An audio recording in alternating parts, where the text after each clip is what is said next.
interviews, insights and advice from industry experts, keeping you connected in the legal community.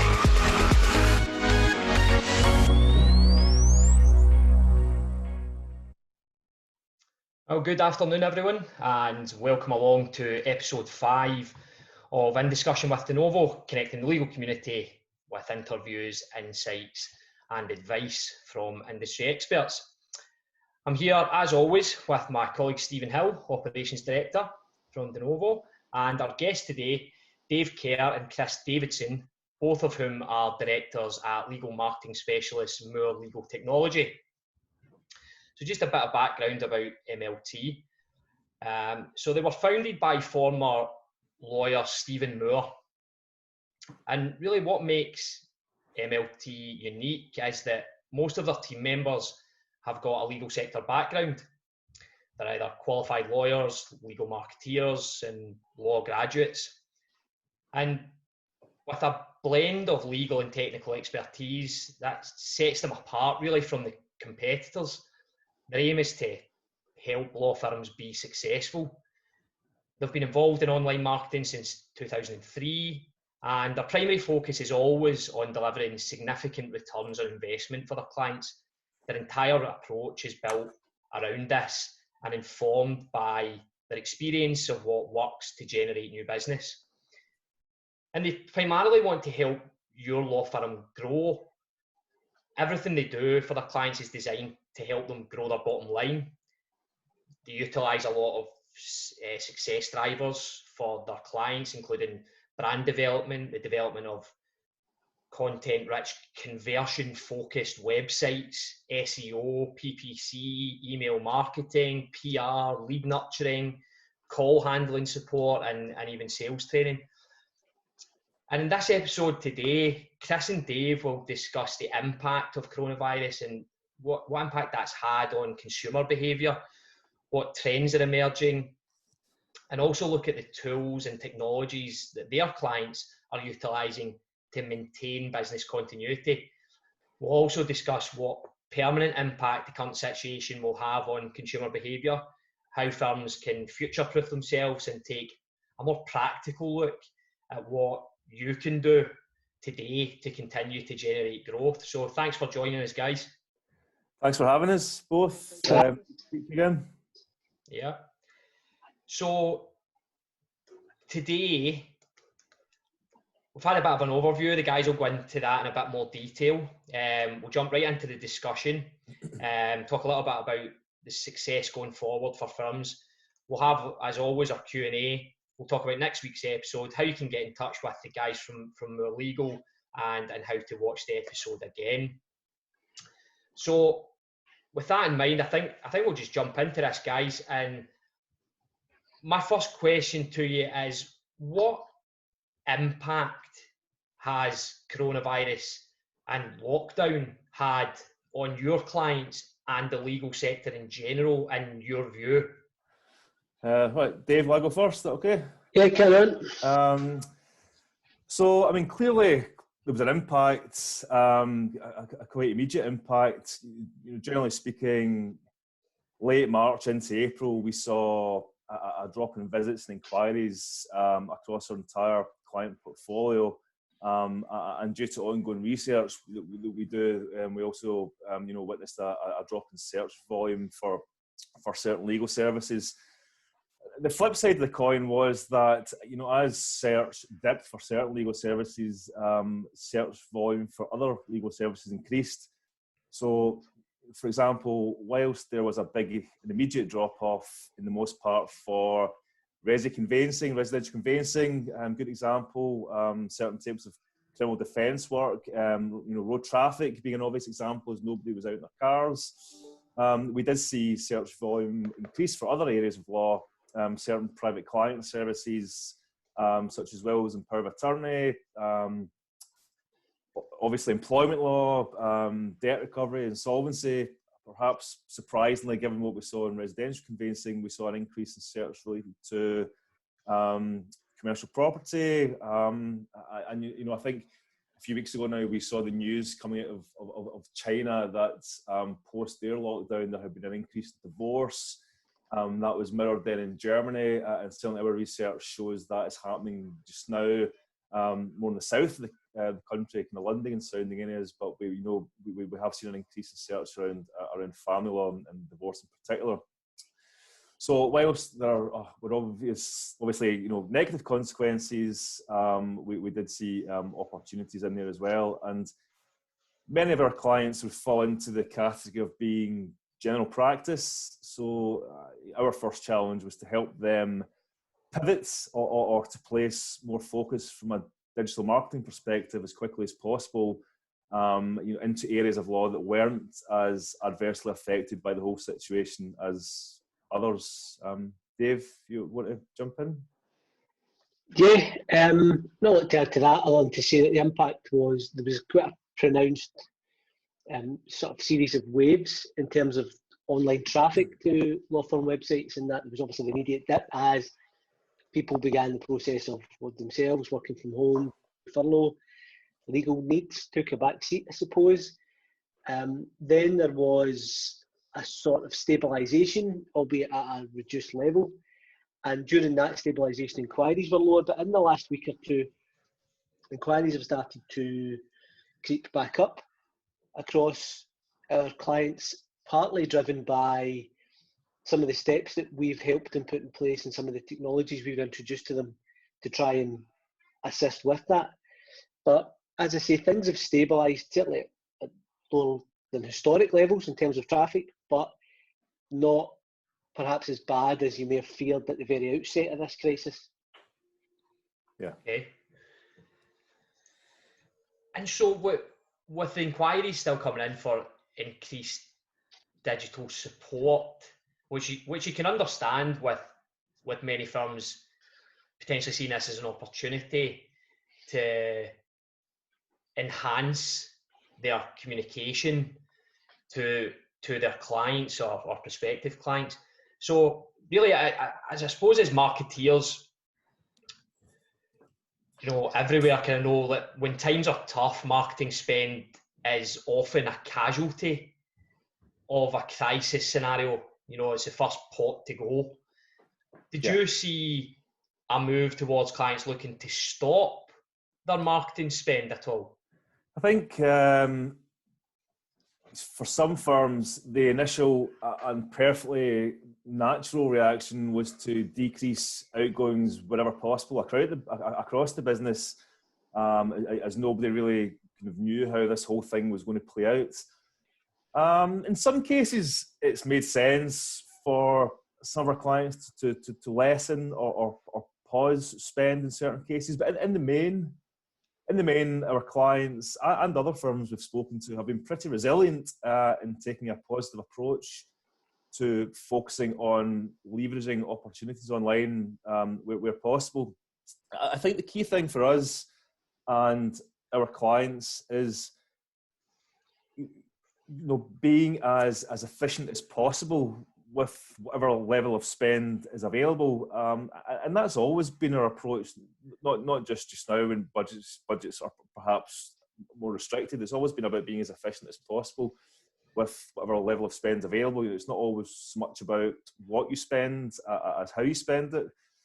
So our focus has very much been about putting in as much effort as possible, using appropriate technologies effectively, and giving our clients as much help as possible with regards to being rigorous when it comes to the gaining and following up of leads, and having internal conversion processes in place to make sure they maximise any opportunity, and generally speaking, just to help them maximise their return on investment, no matter what level of budget is available to them. I think it's not always those with the deepest pockets that do well. Our market, our client base tends to be, generally speaking, smaller firms, sole practitioner, high street, up towards SME. And we've seen some of our clients in very competitive areas. I'm thinking one commercial litigation practice in London in particular, outgunning the much bigger boys, top 200, top 100 on a fraction of their budget. So it's not so much what you spend as how you spend it, and that kind of has always been our focus. Sure. One of the things I I noticed certainly at the outset was that the number of clients who contacted us with a view to immediately ceasing marketing activity was fairly negligible. Certainly sort of 5% of our client base immediately wanted to cease. A few wanted to, obviously, understandably, to negotiate a reduction. The majority, and that includes those who did seek to reduce their monthly investment, got in touch with us to ask what we could do to help and what the next steps were, and lean on us a bit in terms of the more technological aspects, which was encouraging in that a lot of firms obviously had felt, right, we've made this investment for some time, it's been doing well, what else can we do now to maximise this? And most of the conversations that came out of the early part of it were around what can we do, what else can we do, what other technologies are, and really picking up things that we had introduced to them in the past, things that we'll come on to discuss, like live chat and email marketing and sort of online. Marketing spend is always going to be one thing that people focus on in a crisis, but across our clients there was a certain resilience around okay, we need to do this, because of the industry we're in, the online sphere really is the only route to market now that law firms and many other small businesses have. So it made sense to continue to invest in time, to invest time and energy and that presence to help get through the crisis, rather than completely close down what is effectively now their only window to the world. Sure. So would you guys be able to go into maybe a bit more detail about that? Like, how have you sort of specifically been helping your clients face some of the, I suppose, what are the key challenges, and how have you helped firms adopt technology to support them during this period? Sure. The thing is that a lot of the challenges really that we've helped with, a lot of the technologies we've used predate coronavirus, they're pre-existing challenges, and it's only really now, I think, that it's become a higher item on the agenda for law firms to use these. And I think, as I directed my mind to this webinar, obviously we're paid to generate inquiries for law firm clients and where possible help them to convert those. It seems now that even though most of our clients would say to us naturally and understandably, we need more inquiries, we need to get more, pre-coronavirus the majority of law firms were living in a time of abundance in terms of inquiries, because they had footfall, referrals, natural movement of people. There was obviously more going on in the world in terms of property being able to be bought and sold, court cases and so on, litigation, criminal trials. As those things dried up and as obviously the world stopped moving, in some respect, every lead and every opportunity of a lead became much more precious than it previously had been. If you've ever heard me talk, I'm sure some people in this webinar have heard me speak before, I've always kind of preached that every lead is precious and deserves time and attention. Previously, law firms and many businesses had the luxury of possibly not handling every lead with 100% focus and devotion. What's happened now is that as these leads have dried up, every single lead now has had to be handled in a way that gives you the absolute maximum chance of converting, because there just aren't as many anymore. And one of the things we put in front of our clients was live chat plugins on the websites, and tried to encourage them to use those proactively to speak to people who are simply browsing the website and trying to see if there's anything they can help with at that time. That technology is, one, quite time intensive, and two, a bit of a numbers game. And we accept that. I'm sure we've all used these live chat plugins before, and if someone interrupts you while you're just looking, you do tend to jump off or ignore it. So it does take a bit of time and a bit of energy. The good thing in one respect for our clients is they now had that time and energy, and they were able to use that to use the website through the live chat plugin as a conduit to directly speak to potential clients in a way that had never been possible before, or never happened before. It was possible, certainly, but not practical or realistic in their working lives.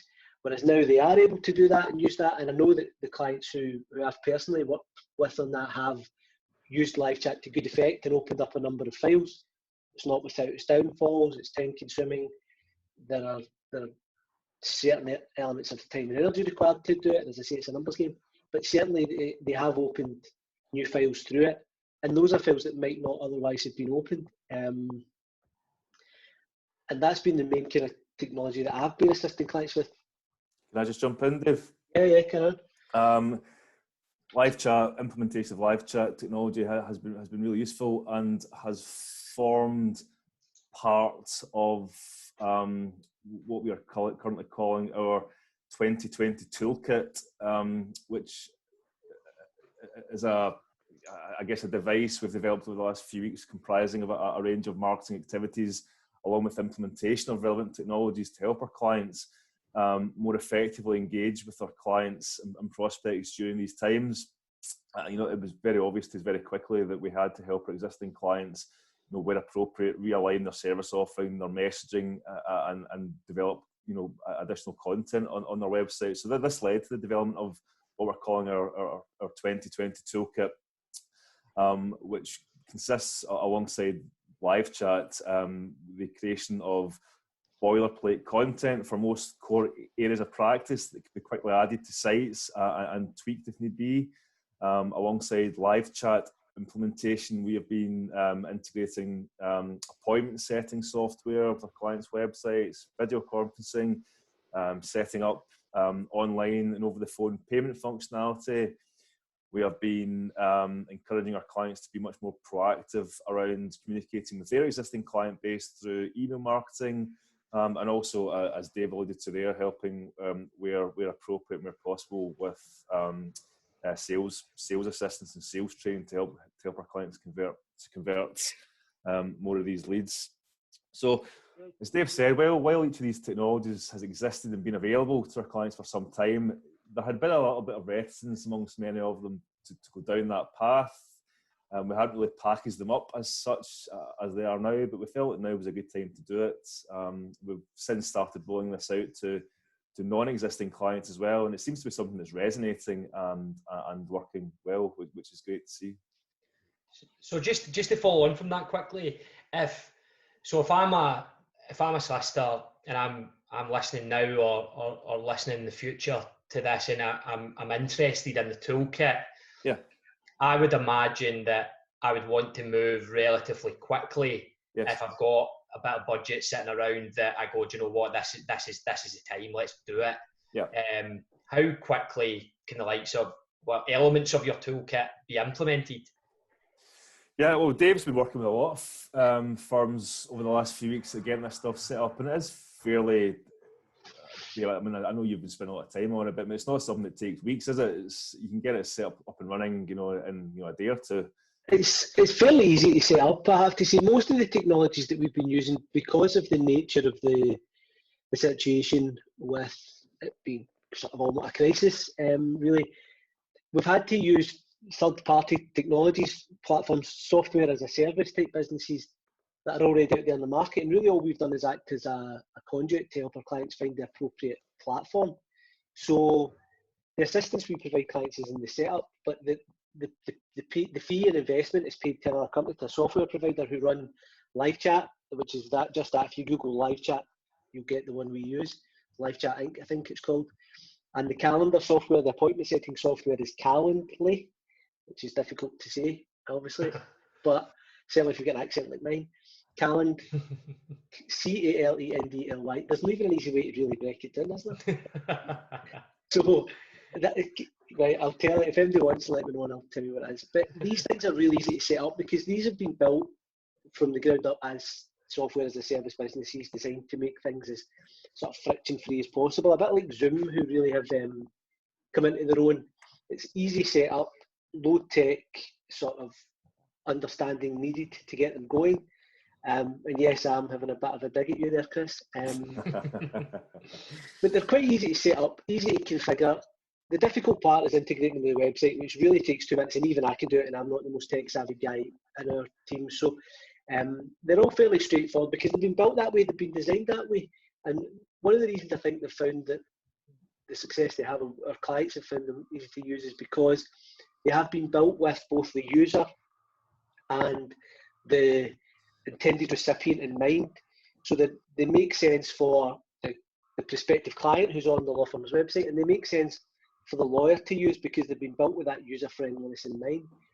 And I think, to go back to my kind of theme of these things predating the existing crisis.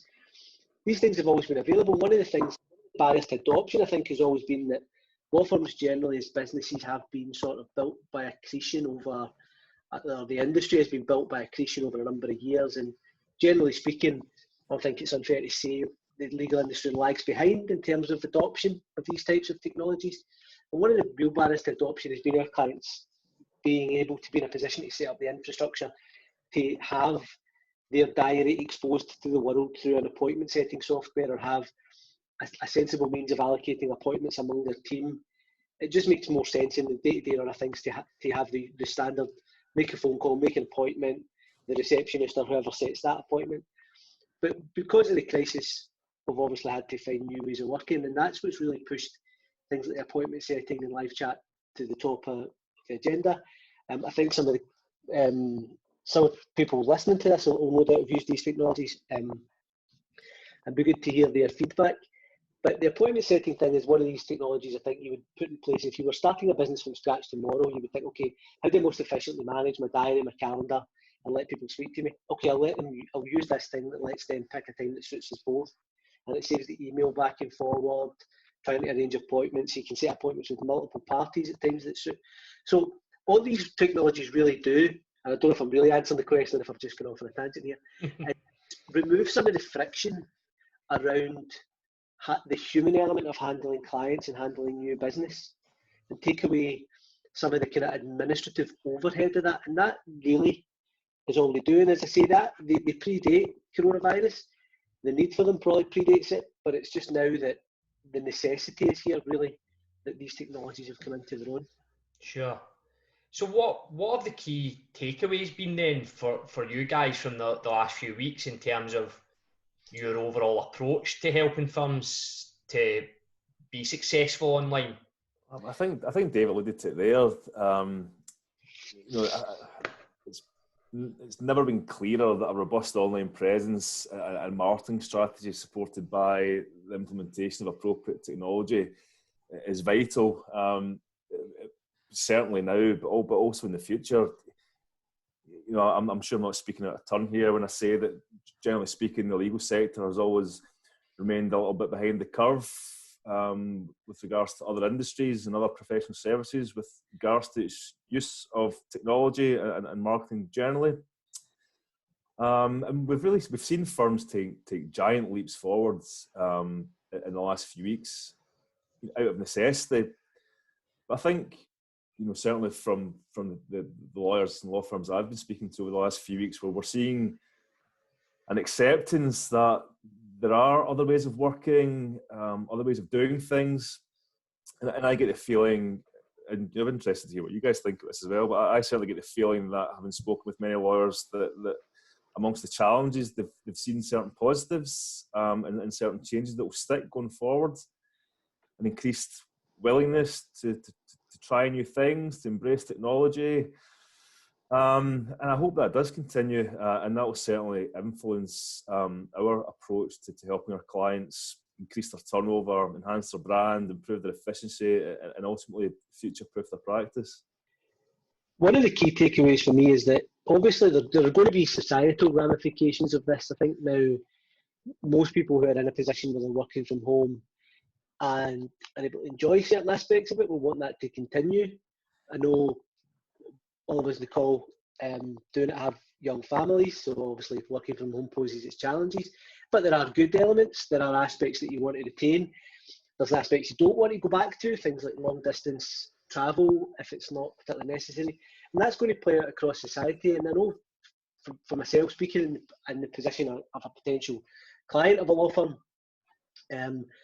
I don't really want to have to go into an office and have a face-to-face meeting in the position of a consumer if I can do it over Zoom. And the position will be, well, you used Zoom last week, 6 weeks ago, so why can't I do it now? I was able to buy online during coronavirus, why can't I do it now? And we'll all want to have more of retain some of the work-life balance elements that are enjoyable, and use the technology. And as Chris said, other industries use this better. I mean, you can carry out quite a lot of personal admin online, utilities providers, insurance, to some extent, healthcare, sort of self-diagnosis. So other industries have in place technology that allow you to take certain steps online and conduct transactions online to a greater extent. And even among our clients who tend to be more technologically aware, it's quite difficult to actually carry anything of substance out in a legal perspective online. And what the crisis will do, one of the takeaways will be, I think, looking further down the line, is that people will now want that, and the legal industry will start to catch up to other sectors, to banking, to insurance, to credit card providers, where you can do quite a lot of things online in the evening in your own time. And that, to cover something else off in terms of consumer behaviour, is one of the patterns we've seen in terms of usage of websites is that the pattern really has been kind of blown apart.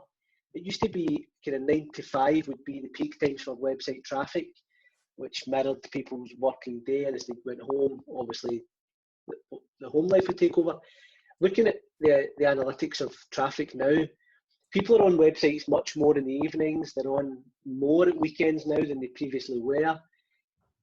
So there's now a greater spread, and that again reinforces the argument for things like appointment setting and live chat. And one of the takeaways might well be, and I know certain firms are doing this, is having out of hours for quote unquote sort of 6 to 8:30 in the evening consultations or opening hours to try and maximise that. I was looking at one client, and if the opportunity arises, I'll share this graphic.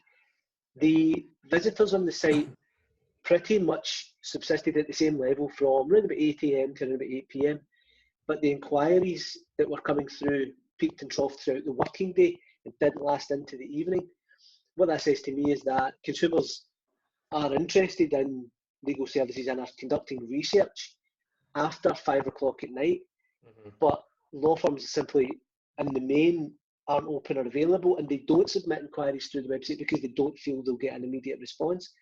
And one of the takeaways I feel is that we'll have to take steps to remedy that as an industry, speaking as in the capacity sort of part of the legal industry, is to give clients the ability to conduct business at hours that previously we wouldn't have done. Yeah, I think that graphic would be interesting. We can maybe come back to that in just a minute. I've just got one final question, and we've had a couple of questions that have came in. We could maybe just look at the graphic after my last point here. But yep. I suppose for me, everything you've said has been really interesting. So what I'm looking to find out is, what has really legal technology earned as a business during this time, and how's that shaping your approach to helping firms going forward? We did a really the request of our managing director Stephen Moore. We as a team carried out quite an interesting exercise a couple of weeks ago that may be worthwhile for every business to do. It was fun, but it was also very informative in terms of our business planning going forward, and that we asked every member of the team to compile a list of 8 things that they have viewed as being either positive or negative through this period of lockdown. And we gathered all those together, and there was certainly some themes came out of those things, like how easy it's been to continue to communicate with our clients near and far through Zoom, how productive people have been working at home, how not working a strict 9 to 5 hasn't impacted productivity. There's been a number of elements that we see as being really positive for our business, from an internal perspective, that I think we're looking to take forward. For how we deal with our clients, I think just everything we've kind of highlighted before in terms of the development of the toolkit and really pushing the boundaries for law firms in terms of how they use technology to engage with clients and prospects alike, that has really been really formed out of this current coronavirus crisis. So for me, how we work as a team and how we service our clients, I think has been shaped by the last couple of months and will continue to be so. Dave, is that fair? Yeah, I think so. The 8 things was useful. It was about 50% to do with our internal working culture and practices, which is one of the reasons, as I say, there'll be a lingering societal impact, and the other was things that we've learned as individuals that perhaps our clients needed, and working more closely with our clients to steer the ship, even in sort of calmer seas. It's something that we've learned. It also sort of reinforced our journey that we were on in terms of using third-party technology to a greater extent and letting others do maybe not the hard work, that's not the right way to say it, but to take technology that already exists in the marketplace and introduce it and reshuffle it and build a toolkit, build a portfolio of things, rather than trying to do things from scratch. So looking at developing a website building platform, look at introducing email marketing technologies to a greater extent that already exist, and bolting these together into a coherent product that's backed by the consultancy elements and the relationship and the insight that we can help our clients with. And I suppose one of the things that came out of it for me is that our clients really want us to help them sort of see around the corner a bit and see down the tracks what's coming in terms of technology. And it reinforced that we were kind of going in the right lines, and I think it's really helped speed that up. And that'll become the mainstay of our business once we're eventually out of this. And there'll be things that will retain, like greater home working and flexibility and so on. I think we were going through quite an interesting time in our business anyway, in terms of development of our overall offering, who we market to, who we sell to, what it is we're selling, and this period has really just kind of sped up that whole process. And I think we're really clear now what it is we do, who we do it for, and how we add value to our relationships with law firm clients. And I'm sure, I know before we started this call, guys, you'd mentioned that your support desk had been really busy during the initial period of lockdown, and the first few weeks for us as well were just continuous calls with clients, and I feel certainly I feel that our relationships with our clients will come out the other end of this stronger, because we're all going through this together, working together as best we can to come through the other side of this as unscathed as possible. So I certainly think our client relationships have been strengthened in the most part by working through this together. Yep. Sure. Dave, do you want to can we see if we can bring up your graphic, maybe, Stephen, if we can? Yeah. Just before we go into we've had a few questions in, so. Share on the screen.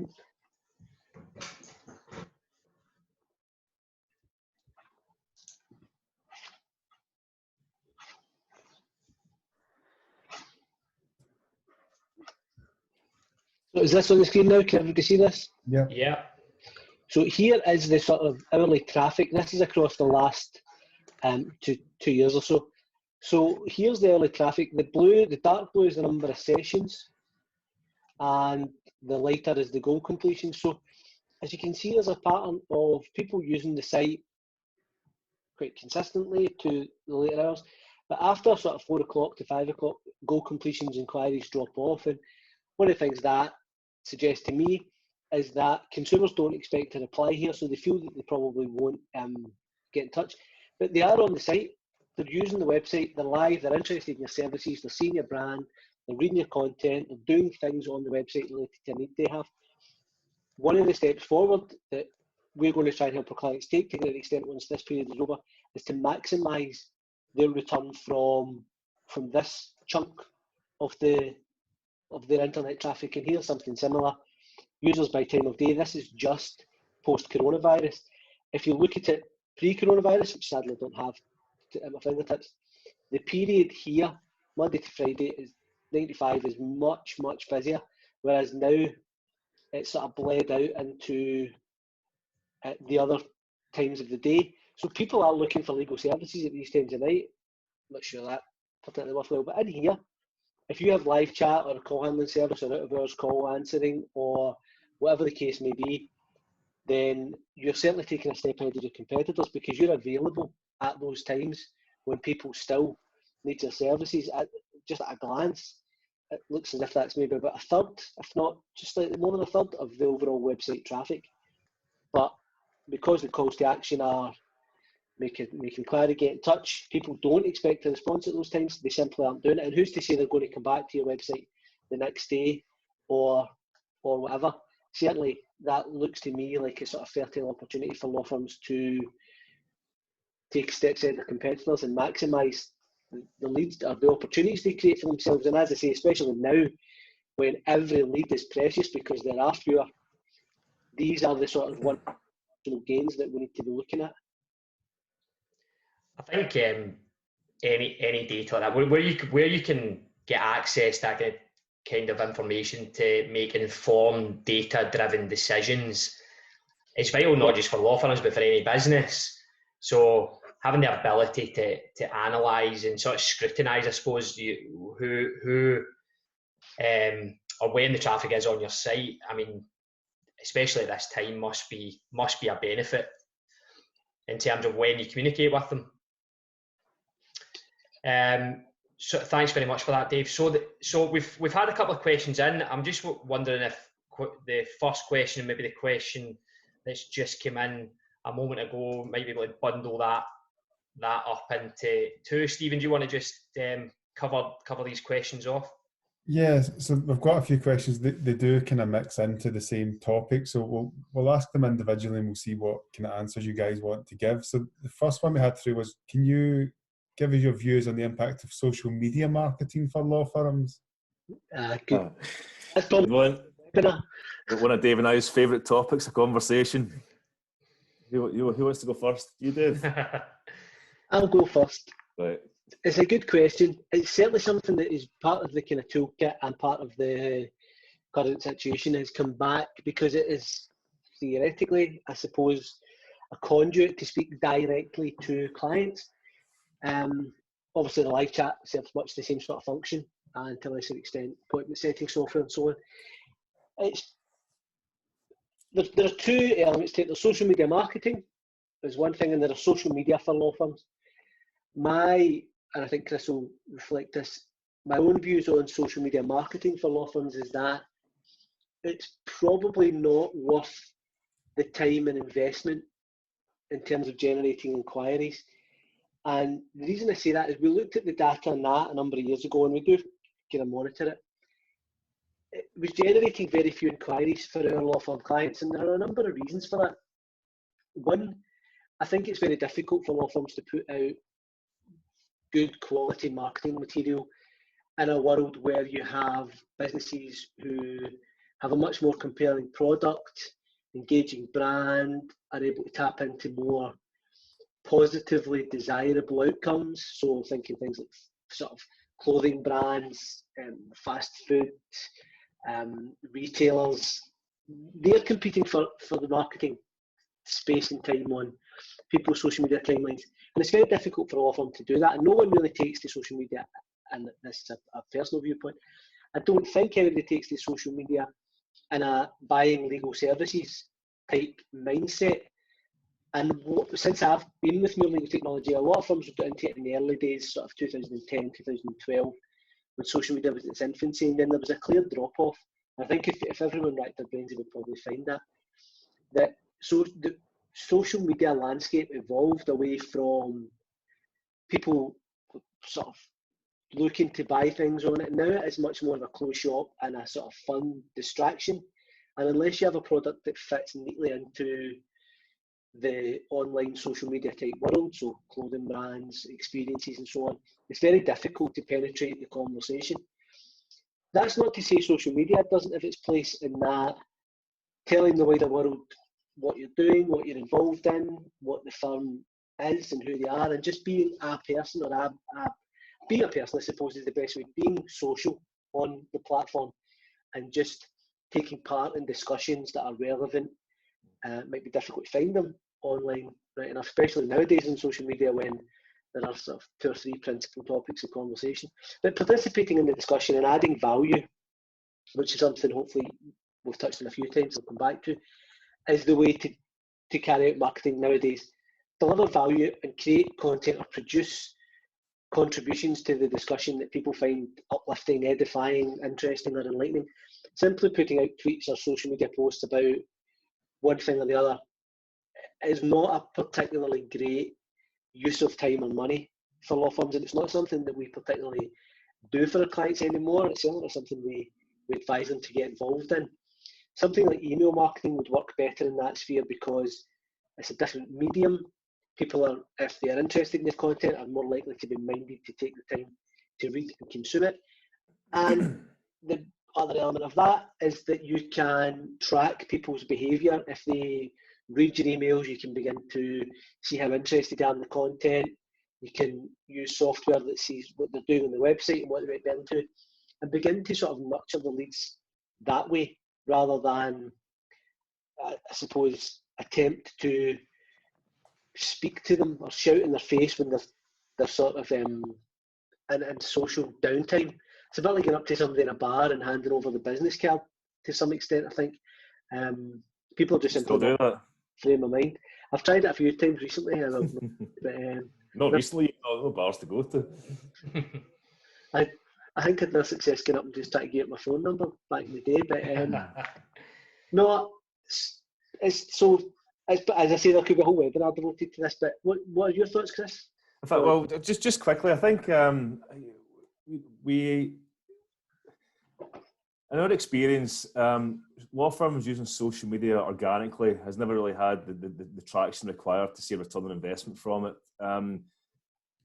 We have seen some success using paid social for certain areas of practice. Under normal trading circumstances, residential conveyancing would be one of those. So, you know, paid advertising on Facebook, for example, it can work reasonably well for some areas of practice. But we still wouldn't see the type of ROI from that type of activity that we would from, you know, as Dave mentioned, content-driven email marketing or PPC with Google AdWords or the Microsoft Search Network, etc., etc. It can have its place as part of a wider strategy if it's determined that it's an appropriate channel for a particular audience segment. But certainly, you know, bashing out 2 or 3 tweets a day, not within the context of any guiding strategy, I don't think it's the best use of time. And you're competing against, as Dave mentioned, you're competing against so much noise out there. And you know, with all due respect, the majority of law firms we work with aren't Apple or Nike or Virgin, and don't have, you know, legions of global brand ambassadors hanging on every word. So it's just, you know, is it an appropriate channel for the audience? Is it a useful, you know, use of time and resource? Having said that, the best use of social media in the legal sector that we've seen doesn't come from, you know, agencies, for example, tweeting out on behalf of a firm through a kind of faceless corporate branded account. The best use of social media in the legal sector always comes from practitioners who get social media and use relevant platforms to knowledge share, debate, establish a position of thought leadership, and as Dave mentioned, to be part of a conversation. Because, you know, with our niche legal expertise and the fact that most of us have legal sector backgrounds, we'll never know as much about you know, a practitioner's day job as they will. So we can give guidance, we can give training, we can give notes on best practice across various platforms. We can show you what the most relevant tools are to help you automate the process, such as the Hootsuite social media dashboard, for example. But used organically tends to be best done by practitioners that get it. But again, for certain areas of practice and appropriate demographics, we have seen some success using paid social for certain platforms. All right, so I suppose this neatly leads on to question number 2. If your marketing budget meant you could only spend on one type of marketing, what would that be? And I'm not expecting social media to be the answer. It really depends. You know, it's not one size fits all. Depending on the size of your firm, the areas of practice you cover, the location you're in, how many different audience segments you have, the answer to that can be different. You know, we don't really view ourselves as being just the SEO guys or the web design guys or the PPC guys. We very much take a multi-channel approach to helping our clients succeed online. And Grant mentioned the kind of term we use internally, success drivers. The success drivers we implement for clients will really be dependent on what their business objectives are. for B2B clients, for example, sophisticated outbound email marketing automation would form a bigger part of the mix. For general practice, high street firm doing private client, family, that kind of thing, a blend of SEO, content, PPC. It really there's no one size fits all. It really depends on who you are, what you're doing, who you're doing it for, where you are, and what your business objectives are. Dave, is that fair? Yeah, to answer the question sort of succinctly, and I won't be succinct because I'll expand on it, but to answer the question, I think the first port of call really for firms in this day and age, and this has been reinforced by the current crisis, is to have a website and get your website right first. Make the first investment there. Right, can we rewind that so I can go again? A website. Yeah. You get invitations to tender, and it lays out a whole suite of marketing activities, including things like social media. We want to do leaflet drops, flyers, bus station advertising, the whole gamut of activity. And our response often is, look, concentrate on the one thing and get that absolutely right, because the website is literally without, or you expect me to say without over-egging it, the hub of everything else you do. It will contain the design. To some extent, it becomes a style guide for future things. In and of itself, it will contain images and collateral, copy, content that you need to start other campaigns. You can point other campaigns at it. And what has come out of this, I think, we've been fairly busy in terms of sort of handling new inquiries. Law firms have woken up to the fact that, okay, the website is always on, 24/7 window to the world. It's a short window in this year, and firms that have not quite yet got around to having an online presence, and there are some sizable firms who simply don't have an online presence on a website, and we've helped a number out over the last year or two to simply, firms of reasonable size, get online for the first time. Those who haven't done that yet have found themselves behind the curve in this era. So the website is port of call one, and from there, as you begin to understand your audience and understand what's working for you online and where your reputation is and what you're seen as and all the rest of it, then you can start to diversify into other areas. But if you had to pick one, then I would say it would be the website, and that's pretty much universal, I would suggest. That's really good. The final question I've got, and I'm not expecting a particular answer here, just a rough guide. And you did say earlier on that firms spending less can outgun other firms, but the question is, how much would a small to medium-sized law firm have to spend on digital marketing to be competitive? 10 grand a month. I'm only kidding. Is that entry level? Again, it really depends.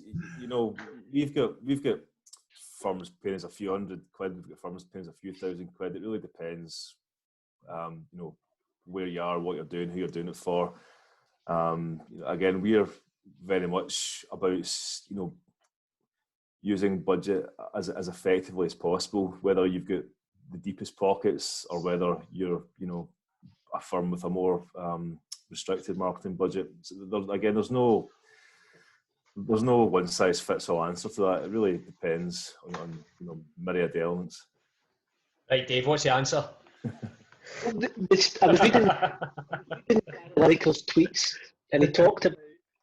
I was reading Gary Lineker's tweets the other day, and he was talking about playing golf with Michael Jordan in light of the documentary on Netflix. And he said he got them onto the course, and Gary Lineker's friend was a bit of a golf hustler, and offered to have a bet with Michael Jordan. And he says, okay, how much to Michael Jordan? And Michael Jordan's response was, whatever makes you feel uncomfortable. And I suppose for us, the answer is the opposite. Whenever we speak to a client, when they ask us this question about a budget, what should we spend, how much should we spend, our response is pretty much always, whatever makes you feel comfortable. And we'll come up with a series of tactics or an approach that mirrors that and allows you to get things moving. Obviously, there has to be some sort of minimum budget, and investing sort of £25 a week in social media is probably not going to do much, and we've certainly had that conversation with clients before. Starting at a level that makes you feel comfortable will help you generate a return on investment. Because we use a suite of technologies like Google organic rankings, Google ads, do social media advertising that's not posts about whatever it's directly advertising in its nature. The budget really has to be tailored to suit the client and be comfortable, because from that, the best relationships will grow through trust. And as the client begins to see a return on investment and see inquiries coming in, we can then look to diversify or enhance their investment, and they can look to spend more. But really, as it has to be tailored to what the client can do in the early stages. In an ideal world, we'd have Chris's budgets, but that's not always the case, certainly for firms taking their sort of first steps in the online arena. So the real answer is there is no answer. That's fine, that's what I was expecting anyway. Phone is directly, and you can get an answer specifically tailored to you if anybody's interested in that bit. That's coming up. So Dave and Chris are available for a chat anytime, so feel free to drop them a line following the session to ask any additional questions, whether that be on budgets or anything else. You can find a lot more information about MLT online, their services, support, and that can all be found on their website, and the link to the toolkits on screen now as well. In next week's episode, we'll be in discussion with Peter Nicholson, editor of the Law Society Journal. More details about that episode will be on our website within the next few days, and that episode will take place at 3:30 p.m. on Wednesday the 20th of May. A registration link will be out in due course. This episode has been recorded and will be available to watch on our website in the next 24 hours. The link is here, and it will also be sent to you directly once it's ready to view. That's episode 5 ended. I'd like to thank Dave and Chris and everyone listening for joining us this afternoon. Thanks, guys. Cheers, thank you very much. No problem. Congratulations in order as well. The longest episode so far. Well done. I don't know if that's a good thing or a bad thing. It's a good thing. All the content was great, guys. We really appreciate it. Thanks. No worries. Thanks, guys. Cheers, thanks, guys. All right. Bye-bye. Take care. Bye-bye. Finally, I would like to just say, stay home, stay safe, and enjoy the rest of the afternoon. We'll see you next time for more discussions with Denovo.